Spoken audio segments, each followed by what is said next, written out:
লেবাননে ঢুকে পড়া ইসরায়েলি বাহিনীর সাথে সামনাসামনি যুদ্ধে জড়িয়েছে হিজবুল্লাহ যোদ্ধারা। তাদের 3টি ট্যাঙ্ক ধ্বংস এবং 8 ইসরায়েলি সেনাকে হত্যার দাবি করেছে তারা। যদিও লেবাননের স্বাস্থ্য মন্ত্রণালয় বলছে 2 সপ্তাহে তাদের 1200-রও বেশি নাগরিক নিহত হয়েছে।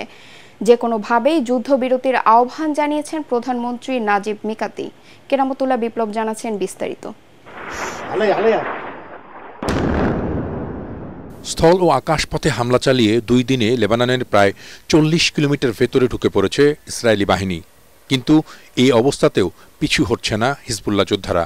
খুব ভারী অস্ত্র না থাকলেও দখলদার ইসরায়েলি সেনাদের উপর ছোড়াগুপ্তা হামলা চালাচ্ছে তারা। হিজবুল্লাহ নেতারা দাবি করেছেন যুদ্ধের জন্য লেবাননের ভেতরেই তাদের অন্তত 50,000 যোদ্ধা অপেক্ষা করছে।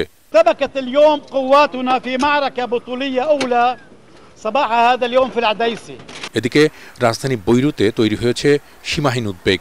অন্তত 12 লাখ মানুষ আশেপাশের বিভিন্ন শহর ছেড়েছেন প্রাণ বাঁচাতে। বিমান হামলায় ধ্বংস হয়ে যাওয়া বহু ভবনের নিচ থেকে এখনও বের করা হচ্ছে মরদেহ। এসবের সামনে বসে হাহাকার করে কাঁদছেন স্বজনরা।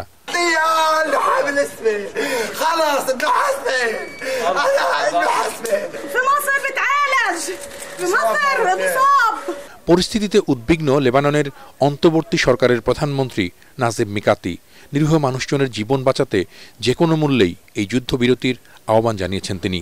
إدانة واستنكار العدوان الوحشي الذي يشنه العدو الإسرائيلي المجرم على الشعب اللبناني والتعزية الحارة بالشهداء الذين سقطوا। এদিকে মধ্য বৈরুতের বাচিউরা সহ কয়েকটি এলাকায় লাগাতার হামলা চালিয়ে যাচ্ছে ইসরায়েলি সেনারা। গেল 24 ঘন্টায় অন্তত 46 জন লেবানিজ নাগরিক নিহত হয়েছেন সেখানে। এর কেউই হিজবুল্লাহ যোদ্ধা নন বলে দাবি করেছে লেবানন সরকারের স্বাস্থ্য মন্ত্রণালয়। ইসরায়েলি প্রধানমন্ত্রী বেঞ্জামিন নেতানিয়াহু হুমকি দিয়েছেন তার বাহিনীর সেনাদের হত্যার বদলা নেবেন তিনি।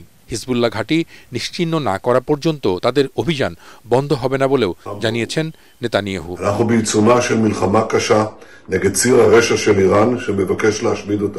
যদিও ইরানের শীর্ষ নেতা আয়াতুল্লাহ আলী খামেনি বলেছেন মধ্যপ্রাচ্যের এ যুদ্ধ ও উত্তেজনার মূল কারণ আমেরিকা ও কয়েকটি ইউরোপীয় দেশের স্বার্থ।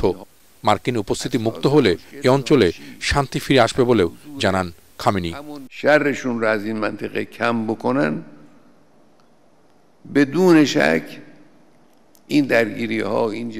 কেরামতুল্লাহ বিপ্লব, ATN বাংলা।